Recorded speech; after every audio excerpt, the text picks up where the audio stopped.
What's up, yo? It's your boy MZ Venetian Reacts back again with another reaction, man. Today I'll be checking out something very interesting, very fascinating. It's about this band. That I remember checking out one of their songs. The band is called The Police, and I remember checking out that song called "Every Breath You Take." So I wanted to check more of their songs, but and I found out about this video right here. It says, "Whatever happened to the police, man? From sting to silence." So I guess maybe the band just went quiet for quite a while, for a long time maybe, and maybe they just want to find out what happened to them, man.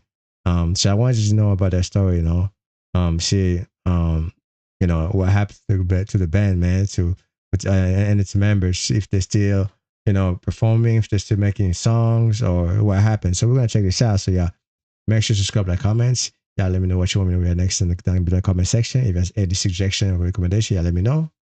And let's start this reaction. Let's go. Every breath you take, you break. Every step you take, I'll be watching you. Why will the police never reunite again? What happened in 1984 that changed everything? And what do 2025 court documents reveal about the shocking truth behind their breakup? You think you know the police? So they broke up, man. Three guys from London who made reggae punk cool and gave us Every Breath You Take. But here's that's the song. Yeah, this is the song right here. what nobody talks about. After selling 75 million records and winning 6 Grammys, their silence tells a bigger story than any comeback ever could. 3 mysteries explain why these legends chose silence over success.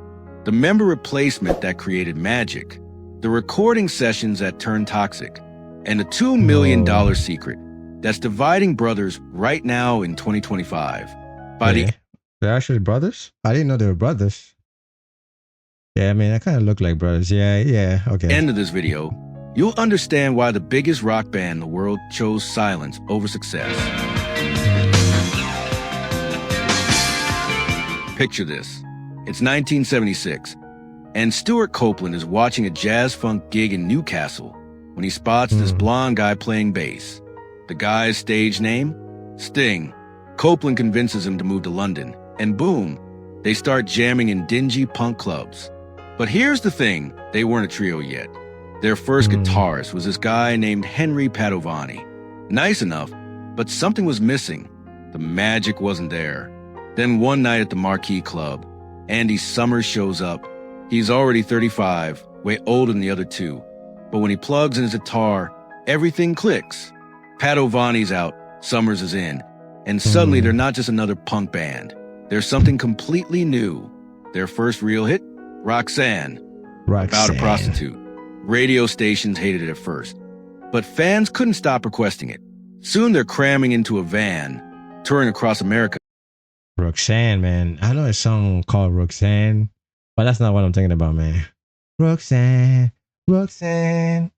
Something like that. I think it's a hip hop song or something. Playing dive bars and building something legendary one show at a time. Their breakthrough was just getting started. Waiting for tomorrow. Let me take you through their rocket ship to the top.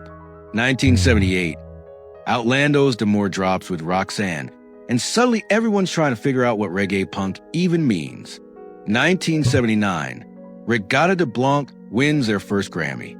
Not bad for 3 guys who met by accident. But what made them special? They weren't just copying reggae or punk. I never heard of let me fix this right here. I have some let me see. About to come out. I never actually heard about like reggae punk. I heard of reggae, like Bob Marley and is that Marvin Gaye? Was Marvin Gaye? No, Marvin Gaye was the reggae. I don't know, man. But yeah, I heard about this Bob Marley, but reggae punk, I never knew it was a genre. It was like that's so. Y'all telling me that Every Breath You Take was a reggae punk genre song type. I don't know, man. Y'all let me know in the comment section, y'all. They were blending it with jazz, funk, even world music. Sting brought the poetry. Summers brought these haunting guitar sounds, and Copeland, He made drums sound like a whole orchestra. By 1983, Synchronicity hits #1 on both sides of the Atlantic. Every Breath You Take becomes this massive wedding song, even though it's basically about stalking someone. The irony was lost on most people. Picture Shea Stadium, 1983. Sting later called it their Everest moment. 60,000 people singing along to songs these three guys wrote in cramped studio spaces. They conquered the world. If you dance to Every Breath You Take at your wedding, you're not alone. That song has 8 billion streams on Spotify alone. Woo. Behind those stadium lights, though, something was shifting. With the police, success changed everything. From the beginning, Sting wrote most of the songs. Fair enough, the guy's a natural poet. But as they got bigger, something shifted. Summers would bring in these incredible guitar ideas. Copeland had these complex rhythms, but more and more, Sting would just reject them. Band meetings became arguments.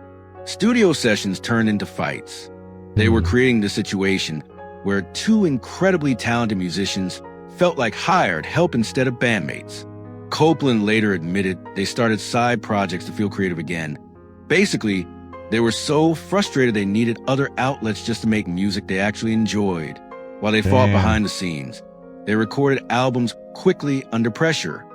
The tension was actually making their music more intense, more urgent, but it was also making them miserable. Andy Summers came up with some of the most recognizable guitar riffs in rock history, but barely got credit. Copeland's drumming was revolutionary, but his songwriting got pushed aside. Everything came to a head during Synchronicity. We have to shout above the din of our Rice Krispies. Synchronicity, their masterpiece. Also, nearly their deathbed. What really happened in those recording sessions. And this comes straight from the band members themselves. They couldn't even be in the same room anymore. Three guys who used to be best friends, now recording their parts separately because being together. Damn, look, I didn't even finish the sentence, man. Three guys who used to be friends are not, they don't even want to see each other no more because being together was too toxic, man. That's fucked up, y'all. Damn, man. The relationship is like over pretty much because if you're meant to be a band, a group, and now you're recording separately, how you gonna, so what, you just gonna send each other's part and combine it to one? Who's gonna do that? You know what I'm saying? Maybe the producer, I don't know. But it is crazy, man. Sometimes, you know, this is the problem too, man. There's so many like bands, you know, like you start a band with your friends or with, you know, people you just meet, and later on in your career, and they all want to do their own thing, you know, they just want to make their own, you know, they want to be solo, they want to do their own project, stuff like that. But you could go on in a better way, you know what I mean? You know, not just like destroy a relationship, you know, the relationship you have with your friends, with your band, and just move on in a separate way and stuff like that. So I don't know, man. I guess we're gonna find out what really happened, man. What brought this toxicity, man? Because that's crazy. Together was too toxic. Imagine that. Your biggest album, the one that's going to make you global superstars, and you can't even look at each other. Sting later said trying to explain why a song was bad to them was like telling someone their girlfriend is ugly. The creative process had become personal attacks. Stuart Copeland described the atmosphere as World War III. Andy Summers felt completely shut out of the songwriting process he'd helped build. By the end of 1984, after 105 shows promoting Synchronicity, Sting made a decision. He was done, not taking a break. Done. Damn. They tried to reunite in 1986 for an Amnesty International concert. Lasted about 5 minutes before the fighting started again. Plans for a new album? Put on ice immediately. Even when they were at war, something connected them. The music was bigger than their egos. Many miles away. So what happened next? Sting went full jazz artist. The Dream of the Blue Turtles in 1985 showed everyone he wasn't just a guy from that reggae band. He started acting. You might remember him in Dune, and built this solo career that's still going strong today. In 2022, He sold his entire song catalog for $300 million. Not bad for someone who started as a school teacher. Stuart Copeland. Boy, Sting started as a school teacher? Damn. That's something I hadn't anticipated, man. I didn't know, man. From a school teacher to a musician, y'all. And to become that famous, y'all. It's like, imagine like you were like your students, man, watch, hey, he was our teacher, man. Look, that Sting, it is now it was a reggae punk, and now he's a jazz musician. That's crazy. That's super cool. Became this film scoring genius. Wall Street in 1987 got him a Golden Globe nomination, but he also scored the Spyro video game series. Those dragon games your kids played? That's Stuart Copeland making magic. He's won 6 Grammys total now, including one in 2023 for Best Immersive Audio. Andy Summers? The guy just wouldn't stop creating. 14 solo albums from 1986 to 2021. He wrote a memoir called One Train Later that became the #1 music book in the UK, then turned it into a documentary. Right now in 2025, he's touring again, combining his guitar work with photography exhibitions. Each found what Sting called the broader palette beyond the band. But fans never stopped hoping for a reunion. Every night you stay, I'll be watching you. 23 years later, the announcement everyone had been waiting for. The Police were reuniting for a world tour. The anticipation was insane. This wasn't just another nostalgic cash grab. This was the 3rd highest grossing tour in history. 151 shows across 5 continents. They proved they could still pack stadiums and that the chemistry was still there. The final show at Madison Square Garden, they ended with Next to You, the same song that started their journey. Stuart Copeland said they were like siblings, deeply bonded despite everything. But that was it. One tour, done. Why there will never be another reunion. Straight from Sting himself. A band is like a teenage gang. Who wants to be in that when you're nearly 70? It doesn't allow you to evolve. There's 7. It's kind of right, man. I mean, I feel like a band is good when they're like still young. When you get older, you just don't have the same, energy. The same, what's the word I'm looking for? The envy, like the youthfulness. It's gone. So you're old. Your voice maybe start changing. And you kind of want to do like something more different, something more slow. So I feel like a band at that age, doesn't work, yeah. Doesn't work. So I kind of agree to him to that, man. But what Sting said that you can't just be in the band when you're that old. So look, they're 73 to 82 years old now. That's crazy. You can't be in the band. That's retirement, man. 23 to 82 years old now. They've all evolved as artists. Going backwards? Not happening. Sting was definitive in 2023. Once. Doing it again would be pointless. Stuart Copeland jokes there's maybe a 1% chance. But even he admits they're past that point. Which brings us to 2025 and a story that's happening right now. Andy Summers and Stuart Copeland are suing Sting for over $2 million. Not because they hate each other, because of digital royalties. Back in 1977, they agreed Sting would get the biggest share of publishing money since he wrote most songs. Fair enough, but that agreement has been modified 3 times, 1981, 1997, and 2016, as music technology changed. Now with streaming bringing in billions. Every Breath You Take alone has 2.8 billion plays. Summers and Copeland say they're not getting their fair share of digital royalties. Sting's lawyers call it an illegitimate attempt to reinterpret their 2016 agreement. But even in this legal dispute, their music keeps uniting generations. The songs they created together are bigger than any courtroom drama. Copeland recently said they still email daft clips to each other. The brotherhood survives, even when the business gets complicated. Fast forward to at least the brotherhood survived, man. You cannot break out with your brothers, man, over money.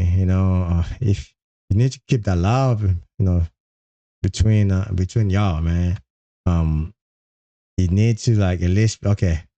We started from the bottom with nothing and to something, you know. But this brought us together. This love right here, have brotherhood. So we gotta fucking be together, man. You know, I know money is like the evil everything. So when you have money, it's just start acting different. But you know what I mean? You gotta pass that. Yo. Today, these Gotta guys are pass that. still everywhere online. Stuart Copeland has a YouTube channel with 111,000 subscribers and nearly 16 million views. Whew, He's not active bad. on Twitter as at Copeland Music, sharing police memories and his new projects. Andy Summers just announced 2025 tour dates, combining live guitar with photography exhibitions. The man's 82 and still innovating. Sting, still touring, still evolving his sound, still proving that great artists never really retire. Together, the Police have 36 million monthly listeners on Spotify. Every Breath You Take was BMI's most performed song in 2019. Their influence shows up everywhere, from Rush citing them as inspiration to countless cover versions at wedding receptions. They introduced reggae to mainstream rock and proved that smart lyrics could work with infectious rhythms. Not bad for three guys who couldn't stand being in the same room. Yeah, Their not silence speaks louder than any comeback ever could. 3 different paths, one incredible legacy. Sting the jazz poet, Summers the Renaissance artist, Copeland the sonic explorer. Going backwards would feel like betraying everything they've learned. They ended at the perfect moment. Their myth stays intact. No disappointing comeback albums, no half-empty arenas, no sad attempts to recapture lightning in a bottle. Instead, we get something better. 3 artists who learned that sometimes the most powerful thing you can do is know when to stop. Which Police song defined your youth? Drop it in the comments. I read every single one. What other band breakups do you think need the truth revealed? Let me know and I might cover them next. And if this story surprised you, hit that subscribe button. We're diving deep into the real stories behind the music legends you think you know. Brothers by choice, legend by accident, eternal by design. That's their story. First of all, for your question that you asked, which song that, you know, was from the Police that, you know, the only song from the Police I know is Every Breath You Take that I kind of heard. Other ones, I don't know. But yeah,